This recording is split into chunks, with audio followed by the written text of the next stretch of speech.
Hi guys, this is Ratchet and we are playing Criminal Case Supernatural Investigations, Case 5, Immortal Combat. Let's unlock Chapter 2 and... Bathsheba, stop this! Stop it! Stop it! What the? Oh. Oh no. Oh no. A few seconds later. Stay back, Bathsheba! Come an inch closer and I'll stake you through the heart. Naughty Slack. Slack shouldn't fight back. I swear! Gwen, don't! Please. Bathsheba is like a sister to me. I'll keep her under control if you just let her go. You'd better, cause next time she comes at me, she's dead. Yeah, I guess it was only a matter of time for a vamp chopped down on me, being that at the vampire ball and all. But I better get Ben to give me a once-over. They said we are not gonna turn. Katria, I checked Gwen over and she's going to be fine. She didn't ingest any of Bathsheba's blood, so there's no risk of her vamping out on us. She was adamant that she wanted to continue investigating with you, but I put her on I put her on a bed rest. So I'm joining the investigation. Okay.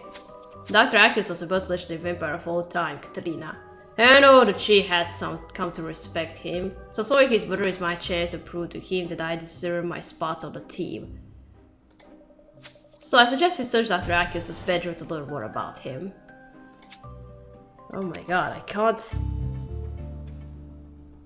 First time that I used this microphone, it didn't bother me that I couldn't see half of the text, and now I can't see the beginning.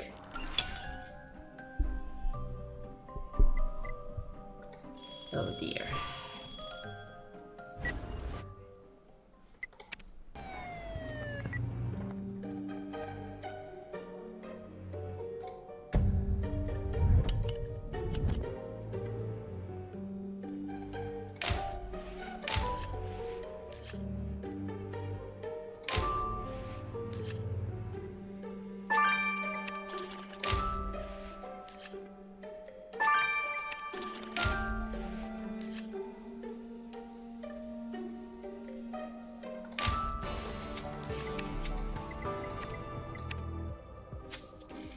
Katria, when I became a hunter, I thought I'd be killing vampires rather than solving their murder.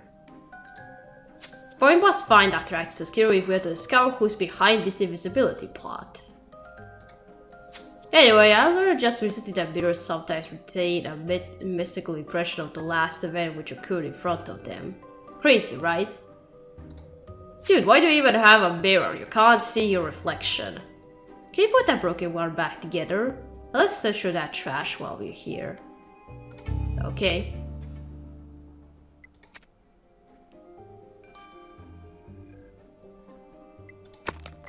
Okay, let's restore the mirror. I don't understand why you have a mirror. You can't see your reflection. You're a vampire.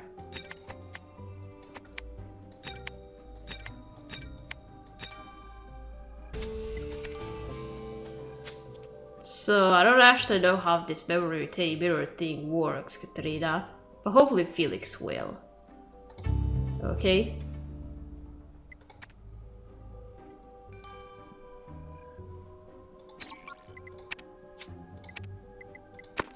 Okay, now the trash.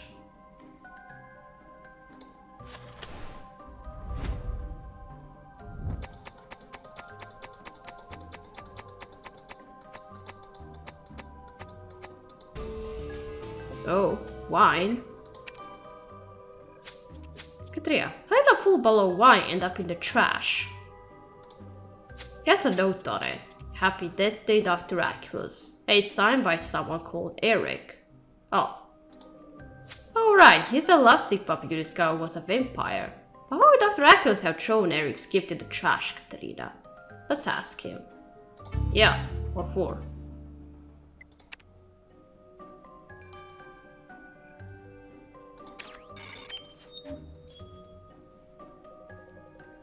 Katrina, why you brought yet another person to gawp at me as I wallow in misery? I'm not here to gawp, we just want to know about this bottle of wine you gave to Dr. Actis. Why was it in the trash? Because nothing I did was good enough for Dr. Aculus. He was like an overbearing father, and I, the disappointing child. He took one look at that wine I brought, declared it unfit for consumption, and threw it in the trash in front of everyone. He didn't stop there. He criticized my ballroom dancing and judged me for not holding my glass of deer blood by the stem. Phoebe didn't even bring a gift to the ball, yet Dr. Aculus still fawned over him like he was a golden child. Oh. Now, disturbing no longer with talk of these creatures I have the misfortune to call my family, Katerina. I can relate to having a difficult father figure, Katerina, but Eric sure had a lot of feelings about it. Enough to kill, maybe? Anyway, Eric let slip that Fabio de la Morti's here. Another vampire you met in Oregon, right? Let's go question him. Yeah. Here comes another vampire. So every one on our suspect list is a vampire. Well, well, well. Who is this pretty little creature you brought with you, Katerina? Where are you? Wait, are you talking about me? I'm not pretty. Oh, come now, child. You're positively divine. Why don't you stay and play for a while? I could teach you how to ballroom dance, among other things. Look, we're here on business. Dr. Aculus has been murdered. Yes, what luck. There's nothing like a brute to liven up a party. But you and Dr. Aculus must go back centuries. You're not even a little bit upset I can't see. Your co-leader is dead. If I say yes, will you dry my tears? If not, I don't believe we have any more to say to each other. No, Katrina, I don't want to talk about what just happened. Let's get back to work. Oh dear. Let's check out this mirror. Yo, Katrina, have you seen the latest episode of Weirder Stuff? Mind blown. I don't know what that is. I won't even ask you, Luke. I know the TV is a newfangled contraption to you. Very funny. Now, did that mirror contain one of those mystical memory impressions you told me about? It was freaking difficult to extract, but yes. Really? Can we see it? Well, you won't be able to make anything out without the necessary instruments. But here goes.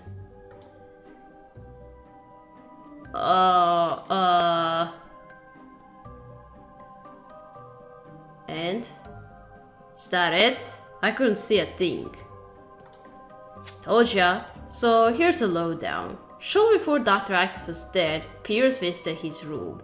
I don't know what they were discussing exactly, but Pierce kept reassuring Dr. Aculus that he had a plan. Oh. Whatever this plan was, Dr. Aculus didn't seem happy about it, but the conversation ended there. So, Pierce had a plan that Dr. Aculus didn't approve of? Katrina, why this is tied to the elixir of invisibility plot? Yeah, I'm beginning to think that it's Pierce who wants to be invincible.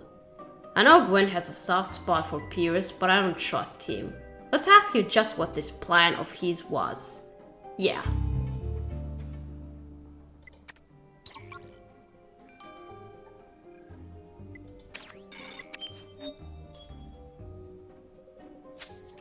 Katrina, how is Gwen doing?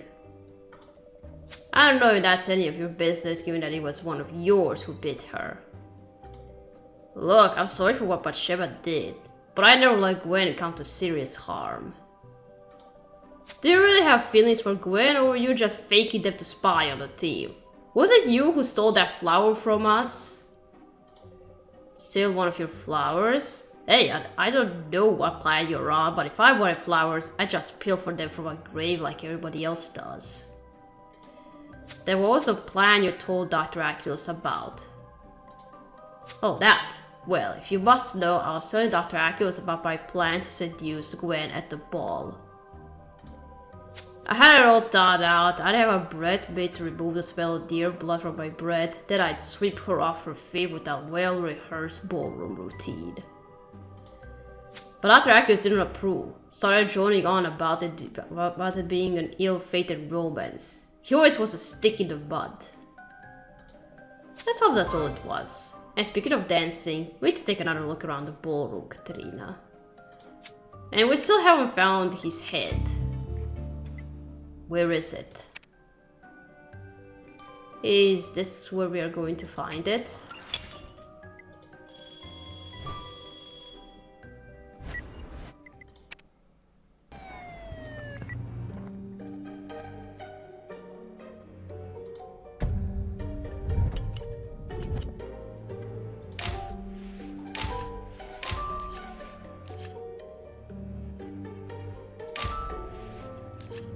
Oh, a big cabinet. Is there a person inside?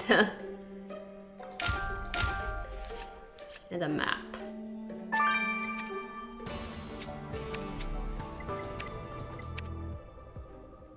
Katrina, this place reminds me of one of the first foster homes I lived in. I may or may not have run away. Anyway, back to work. This map is covered in arrows like somebody was looking for something. Oh, somebody has written Grimoire of Blood, a book of legends on it. Oh. Katrina, whoever owns this map was obviously looking for the book which contained the recipe for the elixir of invisibility. We suspected Dr. Aculus's murder might be tied to our Mr. Vampire's quest for invisibility. Could this be proof? Better recover the fingerprints on the map. Now, if you want to open that cabinet, let's get down to business. Yeah.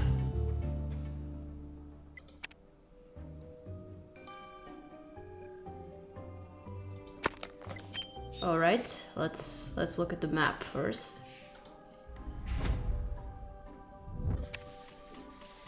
Well, we're gonna collect the fingerprints. Let's see if those fingerprints on the map match anyone we know, Katerina. Yeah, who wants the invisibility? Or just rather, who was looking for the book? Okay, now the cabinet. Is that where the head is going to be?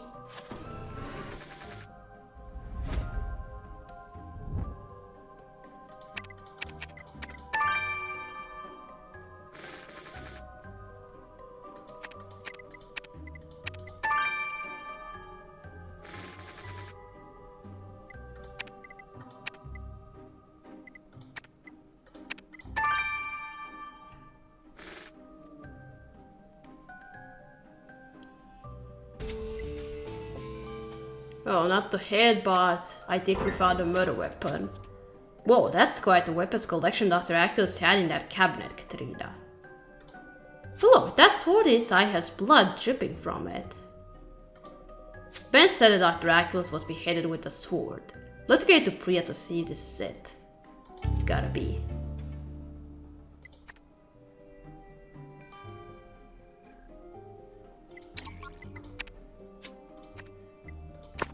Alright, let's identify the fingerprints.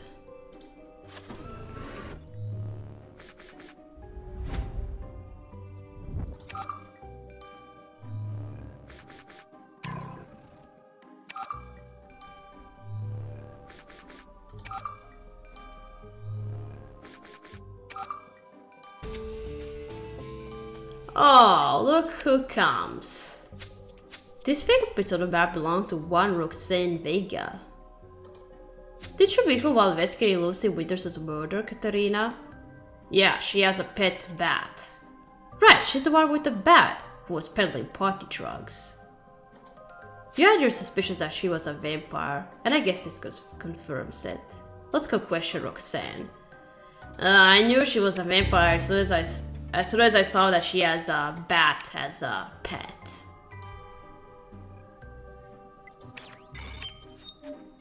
$342. Our paths cross again, Katrina. I heard Batsheva took a chunk out of that cute little friend of yours. I don't hope she left her face untouched. Batsheba's not the only one with a tendency to bite, is she, Roxanne? We know you're a vampire. And you dropped the report to act. So now we are being honest with each other. What can I do for you?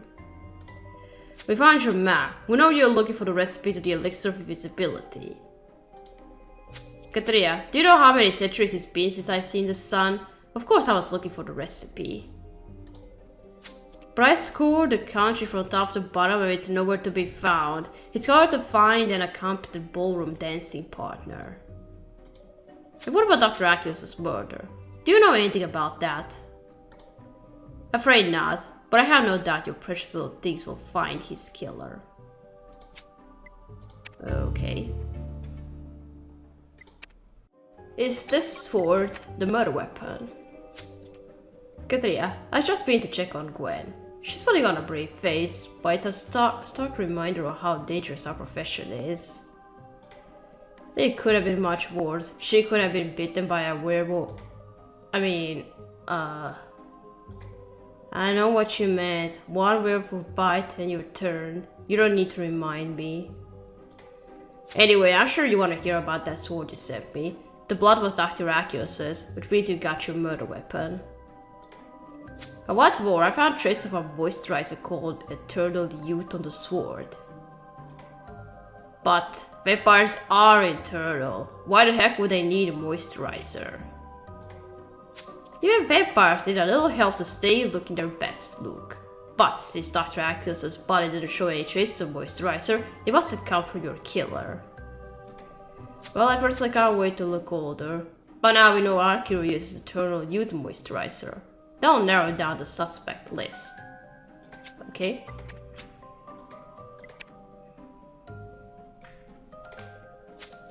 Katria, just when we thought we'd foiled the invisibility plot, a vampire or vampires stole the crucial ingredient from right under our noses.